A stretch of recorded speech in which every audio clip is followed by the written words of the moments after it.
Mari kita membuka Alkitab kita di dalam Markus pasal yang keempat ayat 31 sampai ayat yang ke-32. Keistimewaan tanaman biji sesawi. Dikatakan bahwa kerajaan surga itu seumpama biji sesawi yang ditaburkan di tanah. Sekali tanam, kemudian masak terus, kemudian tidak habis-habis. Nah, apakah Anda senang jika menabur biji menghasilkan tanam yang besar dan sehat? Berapa lama kita harus sabar menunggu sebuah tanaman sayuran untuk dipanen? Kalau saudara tanam bayam, ya saudara tanam selada, mungkin dalam waktu 1 bulan saudara bisa panen. Ya. Tanaman sayuran biasanya dapat dipanen 1 sampai 3 bulan tergantung jenis sayurannya. Kalau tomat mungkin 3 bulan, baru tunggu, baru bisa panen. Ya. Bagaimana sayuran yang dapat menjadi sebuah pohon dan burung-burung di udara dapat bersarang? Pastilah itu tanaman sayuran yang sangat besar, yang dapat diambil hasilnya terus menerus, tidak pernah habis. Yaitu tanaman sesawi adalah seperti itu. Itulah sebabnya mengapa firman Tuhan katakan hal kerajaan Allah itu seperti biji sesawi yang ditanam. Ketika ditanam, ia tumbuh menjadi tanaman yang sangat besar. Ketika tanaman itu sudah menjadi sangat besar, dia dapat diambil terus dan tidak pernah habis.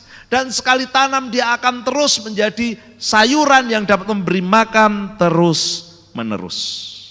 Nah, itulah yang disebut dengan potensi kerajaan Allah yang dahsyat. Tidak sekali tanam dan langsung habis, tetapi terus menerus ada, dapat memberikan sesuatu yang dahsyat. Benih kerajaan Allah dimanapun ditaburkan akan menghasilkan tanaman yang mengagumkan, besar. Itulah sebabnya milikilah potensi kerajaan Allah di dalam hidup kita. Siapakah itu? Adalah mereka, they are those who listen to the word of God and followed it. Adalah mereka yang mendengar firman Allah dan mentaatinya, mengikutinya.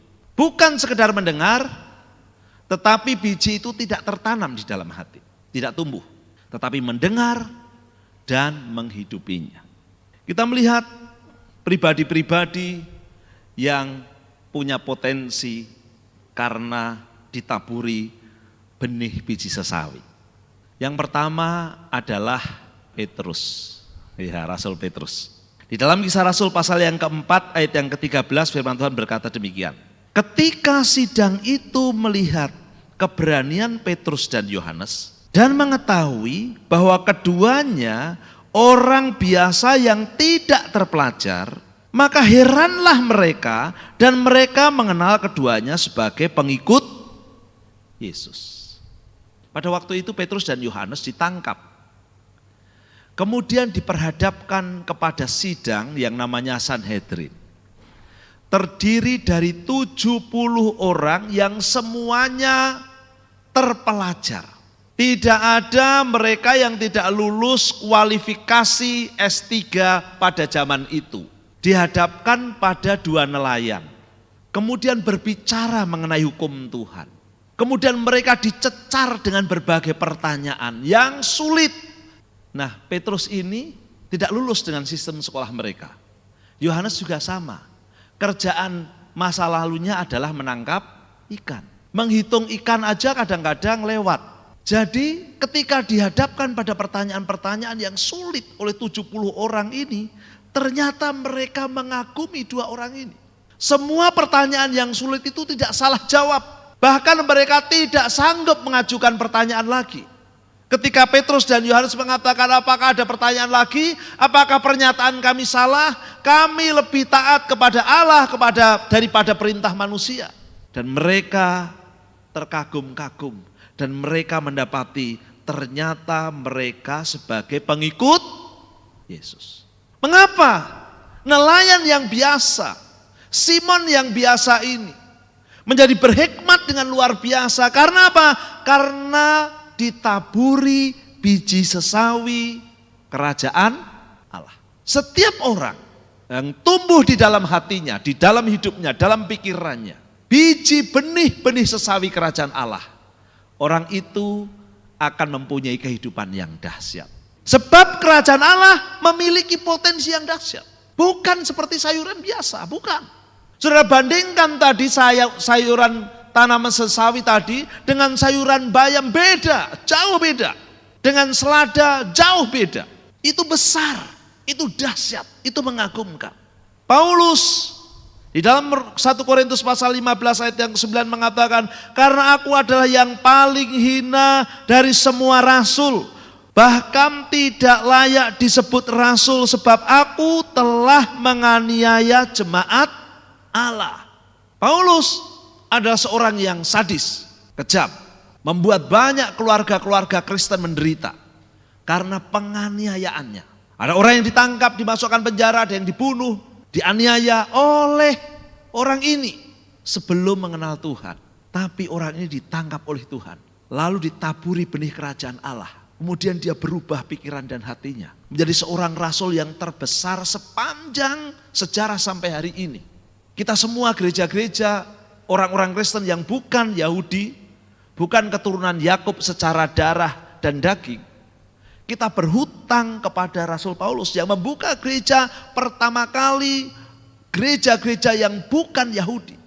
Di Galatia, Ikonium, Listra, Derbe, Tesalonika, dan lain sebagainya. Segala bangsa dihimpunkan. Sehingga sekarang ini kita menjadi gereja yang mengikuti gereja sistem yang dikembangkan oleh Rasul Paulus. Dan itu ada bagian yang terbesar dari komunitas Kristen di seluruh dunia. Kita melihat dulu aku orang yang paling tidak layak karena jahat. Tetapi setelah benih kerajaan Allah ditaburkan, ia menjadi rasul terbesar bagi kerajaan Allah. Sebab potensi benih kerajaan Allah itu dahsyat. Haleluya. Potensi biji sesawi kerajaan Allah itu bukan biasa. Saudara jadi orang Kristen, kemudian biasa-biasa, mungkin bijinya belum tukul, masih kecil. Coba disirami, biar tumbuh, kemudian jadi besar. Nanti kalau besar, jadi dahsyat. Saudara bisa dipakai Tuhan dengan luar biasa. Amin. Sebab ada potensi yang besar bagi kerajaan Allah. Para murid Yesus itu tidak pernah kehabisan apa yang disebut stok untuk memberkati orang lain. Dengan perkataannya, dengan kesaksiannya, seperti Rasul Paulus, seperti Petrus, seperti Yohanes, seperti wanita Samaria ini. Dan tidak pernah kehabisan stok untuk melayani orang lain. Seperti daun biji sesawi yang tidak pernah habis ketika diambil, dimasak, diambil, dimasak, diambil, dimasak setiap hari. Sebelum habis daunnya, daun yang baru muncul lagi, bisa diambil lagi, terus menerus. Karena mereka adalah biji sesawi yang telah ditabur dan tumbuh menjadi tanaman yang sangat besar. Apapun status awal mereka, baik itu Petrus, baik itu Paulus, baik itu wanita Samaria. Status awal boleh buruk, tetapi ketika biji sesawi itu ditanamkan, ada potensi yang membawa berkat kedahsyatan yang tidak pernah habis. Haleluya. Filipi pasal yang keempat ayat yang kelima. Bukan kebaikan pikiranmu, bukan kebaikan sementaramu, tetapi kebaikan hatimu. Kebaikan yang muncul di dalam hati itu terus menerus. Karena munculnya di dalam hati. Tidak pernah habis dengan kebaikan. Orang Kristen hari ini baik, minggu depan tiba-tiba tidak jadi baik. Loh, minggu lalu dia baik kok sekarang tidak baik. Bayem, ya. Itu bayem, sekali potel habis, ya. Ya, baik sekali tok. Bukan biji sesawi. Biji sesawi tidak begitu. Hari ini baik, besok dijahati, baik lagi. Besok dirugikan, tetap baik lagi. Itu namanya biji sesawi. Bisa berkata amin? Tidak pernah kehabisan stok. Diambil terus ada, diambil terus ada. Biarlah kebaikanmu diketahui semua orang. Sebab Tuhan sudah dekat. Tanaman kebaikan, biji sesawi sudah ditanamkan dalam hidupmu. Sudah ditaruh di dalam hidupmu. Ada potensi untuk Tuhan memberkati. Hidupmu menjadi bagian yang terus diambil. Ya. Tetapi banyak orang yang akan diberkati melalui kehidupanmu. Hidupmu terus dikurangi. Tetapi ada banyak yang dilayani melalui kehidupan kita. Sebab biji sesawi itu terus besar. Jangan takut, saudara tidak akan kehabisan stok. Sebab saudara besar di hadapan Tuhan. Amin. Haleluya. Firman Tuhan tidak saya panjangkan, mari kita semua bersama-sama datang memuji Tuhan, menyembah Tuhan.